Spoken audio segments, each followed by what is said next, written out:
Dans mes premières expériences de myciculture, après avoir ensemencé mon substrat de grains, de sciure ou de paille avec le mycélium, je patientais sagement durant quelques jours, mais rien ne se passait. Alors évidemment, je me demandais pourquoi mon substrat n'est pas colonisé par le mycélium. Bonjour les myciculteurs, pour ceux qui ne me connaissent pas, je suis Andrea du blog cultiverleschampignons.com. Dans cette vidéo, je réponds précisément à cette question que tous les débutants se sont forcément posés ou se poseront un jour. C'est parti!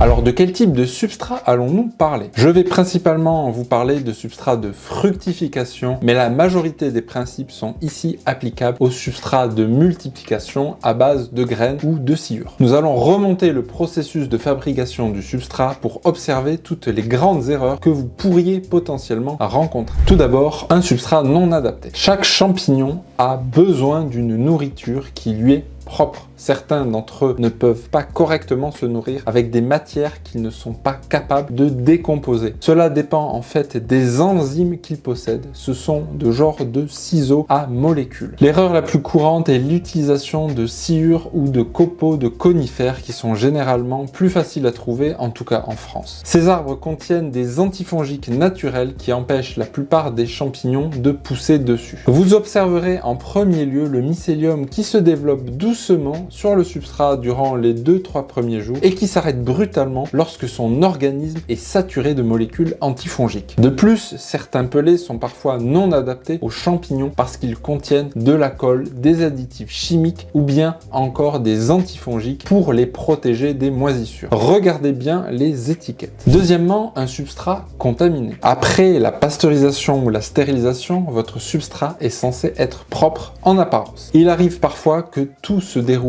parfaitement durant votre phase d'ensemencement. Le mycélium se développe bien et il n'y a aucun problème en vue. Mais à un moment donné, vous ne savez pas pourquoi, le mycélium s'arrête de pousser sur le substrat. Pour confirmer qu'il s'agit d'un problème de substrat contaminé, c'est très simple. Soyez patient. En effet, si 2 à 3 jours après l'arrêt du mycélium, vous observez des taches de couleur sur votre substrat, c'est qu'il y a bien une contamination. En fait, le mycélium s'arrête de pousser car certaines bactéries ou moisissures présentes en quantité suffisante sur le substrat commencent à produire des molécules qui bloquent le métabolisme du champignon. On peut les comparer à des antifongiques mais naturels. Si des bactéries sont présentes après la pasteurisation ou la stérilisation du substrat, cela peut venir généralement de 3 endroits. Soit le substrat a une quantité de micro-organismes déjà très élevée à la base, donc il faut changer le substrat, mais vous pouvez également essayer d'intensifier votre traitement. Deuxièmement, même si le substrat n'est pas spécialement contaminé, il est possible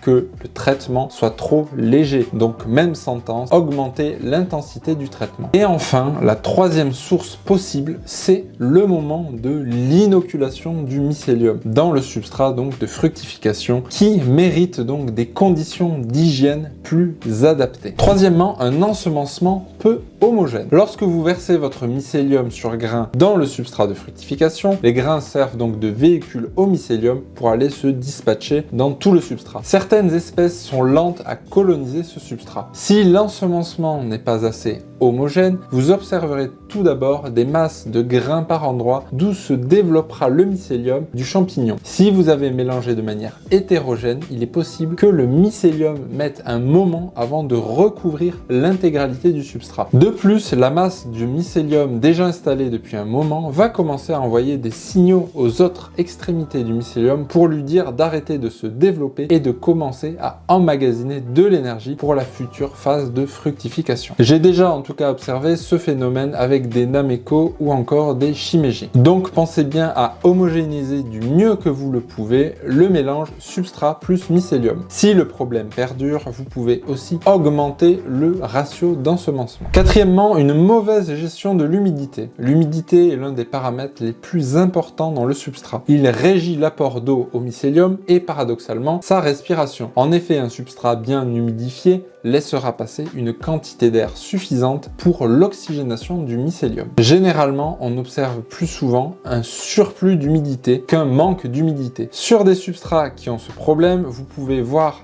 dans le fond du sac de l'eau qui s'est accumulée sous forme d'une espèce de petite flaque. Si c'est votre cas, aucun doute, il s'agit d'un surplus d'eau. Il arrive que le surplus d'eau soit moins visible, mais vous pouvez quand même l'observer au niveau du mycélium. Des filaments plus épais vont se former. En fait, les cellules du mycélium s'agglutinent sur elles-mêmes car elles ne peuvent pas aller plus en profondeur dans le substrat qui est saturé en eau. Je vous recommande environ 60% d'humidité dans un substrat à base de sciure, de pellet et jusqu'à 70% pour un substrat à base de paille. Cinquièmement, une mauvaise température d'incubation. Lors de la phase d'incubation, le mycélium a besoin d'une température adéquate pour coloniser rapidement le substrat. Après l'ensemencement du substrat et le passage dans l'incubateur, il se peut que votre mycélium est trop chaud ou trop froid, ce qui explique que vous pouvez observer un arrêt de sa croissance pendant quelques temps. Le plus souvent, une bonne température d'incubation est comprise entre 20 et 24 degrés Celsius. Si la température descend plus bas, le mycélium se développera moins rapidement, jusqu'à une certaine température où il peut complètement arrêter de se développer. Une température basse, mais non négative, ne tuera pas votre mycélium. Par contre, si la température monte trop haut, il est possible que le substrat subisse le phénomène de thermogénèse. Cela m'est arrivé une fois lorsque le soleil a en fait tapé un peu trop fort sur une des parois de mon incubateur. La température intérieure est montée à presque 30 degrés. Je pensais que la température s'abaisserait un peu durant la nuit, étant donné que nous étions en hiver. Mais le lendemain, j'ai observé une température qui était aux alentours toujours de 28 degrés. J'ai ouvert l'incubateur et là, j'ai touché mes substrats, ils étaient très chauds. En fait, la température a engendré une réaction en chaîne à l'intérieur du substrat. Des bactéries dites thermophiles, qui aiment donc la chaleur, ont commencé à se développer et à dégrader les matériaux du substrat, engendrant encore plus de chaleur. Bref, le résultat, c'est que le mycélium en a pris un sacré coup et il a arrêté de se développer et n'est jamais reparti. Sûrement à cause de la croissance des bactéries qui ont relâché des substances qui lui sont nuisibles dans le substrat. Donc attention à la température d'incubation. Sixièmement, une mauvaise génétique de souche. En fait, il est possible que la souche de mycélium que vous ayez